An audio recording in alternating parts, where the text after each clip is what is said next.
अस्सलाम वालेकुम, this is हुमैना Basit from ocean of knowledge.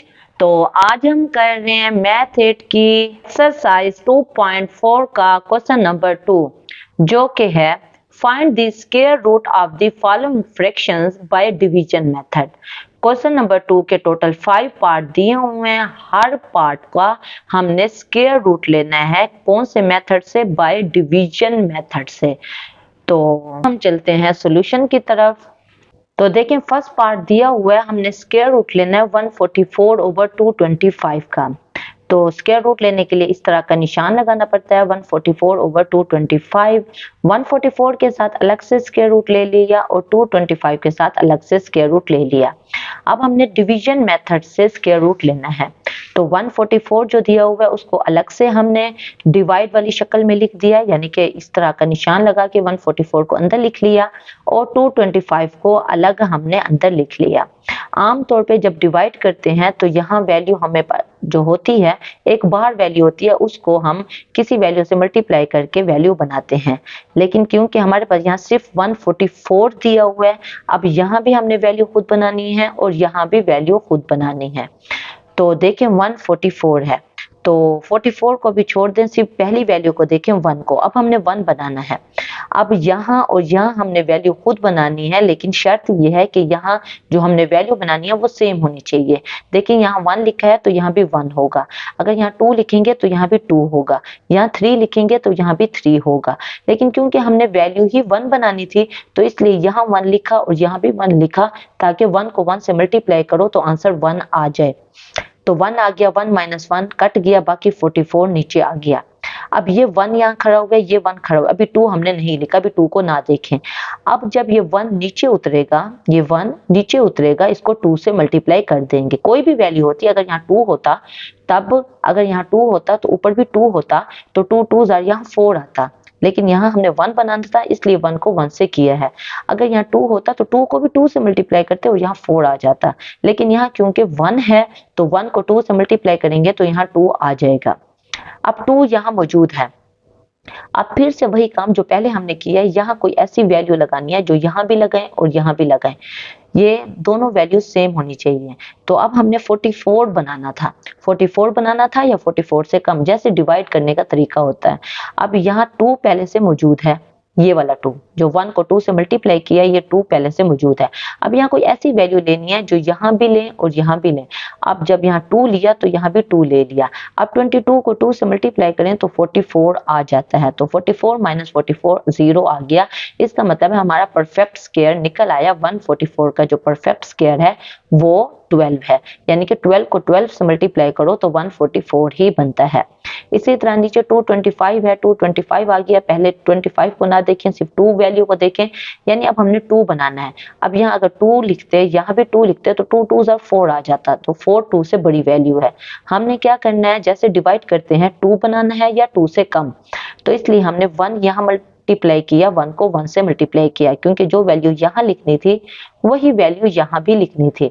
तो 1 को 1 से मल्टीप्लाई किया, 1 1 1 आ गया।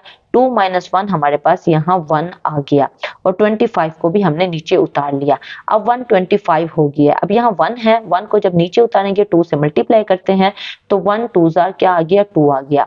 अब 2 तो यहाँ आ गया। अब हमने 2 के साथ कोई ऐसी वैल्यू लेनी है जो यहाँ भी लगाएं और यहाँ भी लगाएं, और जब मल्टीप्लाई करें तो 125 वैल्यू बन जाए।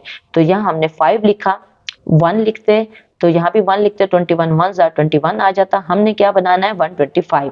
अगर यहाँ 2 लिखते तो यहाँ भी 2 लिखते, 22 2 क्या हो जाता, 44। हमने 125 बनाना है। अगर यहाँ 3 लिखते तो यहाँ 3 आ जाता, 23 3 ऐसे ही कुछ आ जाता, 60 या 70 कुछ आ जाता। हमने 125 बनाना था, तो इसलिए यहाँ 5 लिखा तो यहाँ भी 5 लिखा। 25 को 5 से मल्टीप्लाई किया तो 125 आ गया। 125 माइनस 125 ये 0 आ गया। अब हमारा आंसर क्या निकला है, ऊपर वाला, जो कि 15 निकला है। तो 225 का जो परफेक्ट स्क्वायर रूट निकला है वो क्या है, 15। यानी 15 को 15 से मल्टीप्लाई करो तो 225 बनता है। 12 ओवर 15 हमारा आंसर है 144 ओवर 225 का बाय डिवीजन मेथड। उसके बाद सेकंड पार्ट है 169 over 256। 169 को अलग लिखा, 256 को अलग लिखा, वही डिवीजन मेथड से हमने हल किया तो हमारे पास आंसर निकल आया 13 over 16। इसी तरह थर्ड पार्ट का भी हमने बिल्कुल वैसे ही किया जैसे हमने फर्स्ट पार्ट किया, सेम मेथड है। तो सेम मेथड से हमारे पास 784 over 841 का 28 over 29 आंसर आ गया। फिर फोर्थ पार्ट है 1024 over 1225 का, इनका भी डिवीजन मेथड के जरिए हमने हल किया तो हमारे पास 32 over 35 आंसर आ गया। उसके बाद जो लास्ट पार्ट है वो है स्क्वायर रूट ऑफ, यहाँ 5 लिखा हुआ है, 741 over 64 लिखा है, तो ये थोड़ी सी अलग शक्ल है, तो इसको हम देखते हैं। तो पहले इसको हम सिंपल शक्ल में लेके आते हैं। सिंपल शक्ल में लेके आने के लिए क्या करना होता है, ये जो साथ खड़ा हुआ है 5, उसको डिनोमिनेटर से नीचे वाली वैल्यू से मल्टीप्लाई करना पड़ता है। 5 को 64 से मल्टीप्लाई करो, जो आंसर है उसको 41 में यानी कि ऊपर वाले में न्यूमिनेटर में ऐड कर दें, तो जो वैल्यू आएगी, क्या वैल्यू आएगी, 361 वैल्यू आ जाएगी, उसको ऊपर लिख लें। नीचे जो है 64 वो वैसे का वैसे आ जाता है। देखें नीचे वाली वैल्यू जो डिनोमिनेटर वाली है वो वैसे का वैसे आ जाएगी। अब 5 को कैसे खत्म करना होता है, 5 को 64 से मल्टीप्लाई करना होता है, जो आंसर आता है उसको 41 में ऐड करके ऊपर लिख देना होता है, यानी कि 361। अब 361 over 64 सिंपल हमारे पास वैल्यू आ गई। अब 361 को भी डिवीजन मेथड से हल करेंगे, 64 को भी डिवीजन मेथड से हल करेंगे, हमारे पास जो आंसर आएगा वो 19 over 8 आ जाएगा। अब क्योंकि हमारे पास ये सिंपल फ्रैक्शन में आया है, हम इसी शक्ल में लेके आते हैं, तो इसी शक्ल में लेके आने के लिए 19 को हम 8 पे डिवाइड करेंगे। देखें 19 को 8 पे डिवाइड करेंगे, 8 1 जार 8, 8 2 जार 16, तो 19 माइनस 16 क्या आ जाएगा, 3 आ जाएगा। अब इसको लिखने का क्या तरीका है, 3 को 2 की जगह पे लिखेंगे, 2 को 8 की जगह पे लिखेंगे और 8 को 3 की जगह पे लिखेंगे। देखें 3 ऊपर लिखेंगे, ये 2 जो है इस जगह पे यानी कि साइड पे आ जाएगा, और 8 जो है वो बट्टे के नीचे आ जाएगा, तो 2 3 over 8, देखें 2 3 over 8 हमने लिख लिया। तो यानी जो शक्ल में हमें क्वेश्चन दिया हुआ था उसी शक्ल में हम आंसर लेके आ गए। तो बहुत ही आसान क्वेश्चन है, कोई कंफ्यूजन हो, कोई मसला हो, कोई बात समझ ना आई हो, आप नीचे कमेंट में पूछना, मैं इंशाल्लाह कमेंट बॉक्स में उसका डेफिनेटली जवाब दे दूंगी। तो अपना ख्याल रखिएगा। ओके, फिर अल्लाह हाफिज़।